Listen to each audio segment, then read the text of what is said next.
mind, when Prophet ﷺ intercedes and Allah says, ask, and he says, my ummah, all of this is happening right there and then. Jahannam is brought. Allah descends. The angels are carrying the thrones. The books are spread above us. We know there are records. Angels are going to different people. Yeah, and it's the court. The court of Allah subhanahu wa ta'ala is being set up now. Everything's about, before our eyes, we're seeing all of this. Above us, we see books. Just before the books are brought, Allah says in the Quran, وَجِيءَ يَوْمَئِذٍ بِجَهَنَّمَ وَجِيءَ يَوْمَئِذٍ بِجَهَنَّمَ يَوْمَئِذٍ يَتَذَكَّرُ الْإِنسَانُ وَأَنَّى لَهُ الذِّكْرَى يَقُولُ يَا لَيْتَنِي قَدَّمْتُ لِحَيَاتِي. Suddenly, hellfire is brought. Ji means someone brings it. Right at that point, you see before you, everybody sees angels coming line by line. Hellfire is being dragged by other angels. Everyone can see it. It's coming. The first thing you do, as in the hadith, is that they hear it. They hear Jahannam coming. So first you don't see it, but it's coming. You hear it first. And when it comes close enough, the people see it. And in another hadith says, وَلَهَا زَفِيرٌ وَشَهِيقٌ. It will have this terrible roar of breathing out and terrible roar of breathing in. A terrible roar that frightens and terrifies every being on the face of the earth. Allah says, that day when Jahannam is brought, everybody remembers. But what will remembrance do for them? Some of them will say, يَا لَيْتَنِي قَدَّمْتُ لِحَيَاتِي. I wish I would have put forth more good deeds for my life. What does that mean? More good deeds for my life. Listen to the language. For my life. What life? The life is over. We're dead. So why are the people saying, I wish I would have put forward more good deeds, لِحَيَاتِي, for my life? Because that's when we will really know and understand. Those who didn't believe and those who had doubts, that day you will know that the life we were living here is not the life. The real life is where you're going to go next. The life is in Jannah. In Jannah. Because Allah subhanahu wa ta'ala describes the life in hellfire, He doesn't even say it's a life. لا يموت فيها ولا يحيا. He says He will not die in it, nor will He live. So there's no life. And there's no death. What is it then? The life is in Jannah.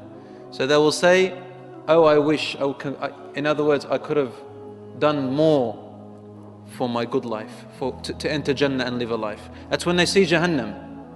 Even among the good people, they will say, I wish I would have done more. Because when Jahannam is brought, the terror is so amazing, unbelievable, that everybody thinks they're doomed. Jahannam, you'll forget everything. The sight of Jahannam, the hearing, the sound of Jahannam is unbearable. Al-Rasul sallallahu alayhi wa sallam said, the Sahih hadith as well, I look, فَإِذَا بِإِبْرَاهِيمَ عَلَيْهِ السَّلَامِ Ibrahim alayhi salam, قَدْ جَثَى عَلَى رِكْبَتَيْهِ. He has fallen onto his two knees and holds onto the throne of Allah subhanahu wa ta'ala in a manner we don't know. When Jahannam is brought, falls to the ground. Falls to the ground, says, Rabbi sallim sallim. Oh my Lord, give us peace. It's like when you're begging someone, please have mercy. Oh my Lord, have mercy, have mercy. Oh my Lord, give us peace, give us peace. So what about the rest of us, poor beings? May Allah subhanahu wa ta'ala have mercy on us on that day. وَلَهَا زَفِيرٌ وَشَهِيقٌ. It has a breathing outwards and inwards. This zafir and shahiq, why is it breathing this way? First of all, to terrify. And number two, it's hungry and viciously wanting to eat those who are criminals. And with this exhalation, inhalation, it's producing words. Words as it's, you know, when a person breathes in and out and is talking outwards, talking inwards, as it's taking breath in and out. That's how Jahannam is talking while it's breathing out and talking while it's breathing in, saying, where are the criminals? Where are the sinners? Where are the disobedient? Where are those who challenged Allah? Where are they? I'm hungry. In another hadith it says that when Jahannam is brought, it starts coming closer. And the eyes of the kuffar, of the disbelievers who refuse to believe in Allah subhanahu wa ta'ala, from the heat of Jahannam, their eyes explode. The heat. In the hadith it states that when it's about 1,000 years journey away from them, 1,000 years journey away from them, the heat reaches the eyes and the eyes explode. However, for the believers, Allah subhanahu wa ta'ala states again in an ayah, I'm saying again, meaning I'm reciting it again to you, وَتَتَلَقَّاهُمُ الْمَلَائِكَةِ, about the believers, هَذَا يَوْمُكُمُ الَّذِي كُنْتُمْ تُوعَدُونَ. As for the believers, the angels grab them and they protect them and they calm them down. The calming down is happening at that moment. Angels running to believers, angels running to disbelievers, like that. Angels coming line by line. What are they here for? What's going on? They run to people. And you find some of them comforting and some of them bringing bad news. Some of them giving good news, some of them giving bad news. And you see light emanating and darkness going less, and people start to see what's happening. Some hadith state that the color of Jahannam is not red, nor is it white, but black. Although one hadith is weak about that, the other hadith strengthen it, that its color is not red, it's a dark color. There's no light in there. And there are, a hadith came in Bukhari and Muslim that 70,000 angels, 70,000, will be the ones pulling or bringing Jahannam on that day. Let me just remind you, when the Prophet ﷺ intercedes and Allah says, ask, and he says, my ummah, all of this is happening right there and then. Jahannam is brought. Allah descends. The angels are carrying the thrones. The books are spread above us. We know there are records. Angels are going to different people. Yeah, and it's a setup. The court of Allah subhanahu wa ta'ala is being set up now. Everything's, but before our eyes, we're seeing all of this. At that point, every person says, I don't know my father or my mother or my wife or my husband or my children, I only know myself. I just want myself.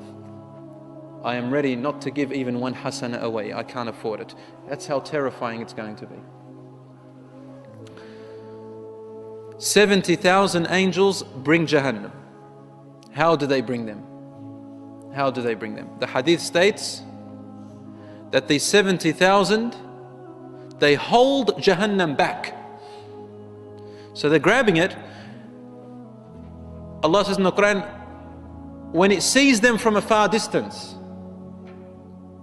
فَإِذَا رَأَتْهُمْ مِنْ مَكَانٍ بَعِيدٍ, when it sees them from a far distance, سَمِعُوا لَهَا تَغَيُّظًا وَزَفِيرًا, as in the Quran. This is an ayah in the Quran. They hear a terrifying roar and a terrifying inhalation and exhalation. And then it begins to attack. It begins to wanting to attack, like a vicious lion, a wild, hungry lion, but Jahannam. And these 70,000 angels, did I say 70,000 angels? I meant 70,000 leashes, like ropes. On every rope there are 70,000 angels. ويؤتى بجهنم, Rasul sallallahu alayhi wa sallam said, ويؤتى بجهنم ولها 70,000 زمام. It has 70,000, like ropes or leashes. We don't know what these ropes look like, but they're like ropes that angels hold on to control Jahannam, like a beast. 70,000 زمام, ألف زمام. مع كل زمام, hadith of the Prophet صلى الله عليه وسلم, مع كل زمام 70,000 ملك يجرون. 70,000 angels on each rope, carrying it along. And in the hadith, in another hadith, they are controlling Jahannam. So it doesn't, if they let go, it'll eat everyone. So they pull it back. So that's 70,000 times 70,000. You calculate. 4,900,000,000 angels. Don't ask me about their size. So what is the size of Jahannam? The size of Jahannam. We're going to talk about that in later classes to come, but because we just want to try and sort of let you understand the reality of that moment before I go on, I'll just give you one hadith.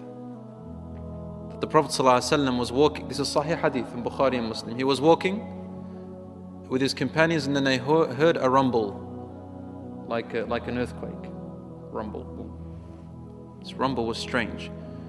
Prophet ﷺ became pale and said to them, "This is a stone thrown into Jahannam 70 years ago."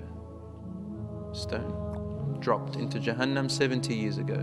Now it reached the bottom, and this is the rumble you hear. Don't ask me about the gravity in Jahannam. Don't ask me about the laws of physics in Jahannam, I don't know. 70 years, according to our calculations on earth, the stone took to reach the bottom of Jahannam. Now, so if there was gravity from the moon to the earth, and you dropped a stone, it wouldn't take 70 years. It'll take much less than that. For a rocket from the moon to earth with thrusts, if there was a rocket from space with thrusts, how long does it take to reach the earth?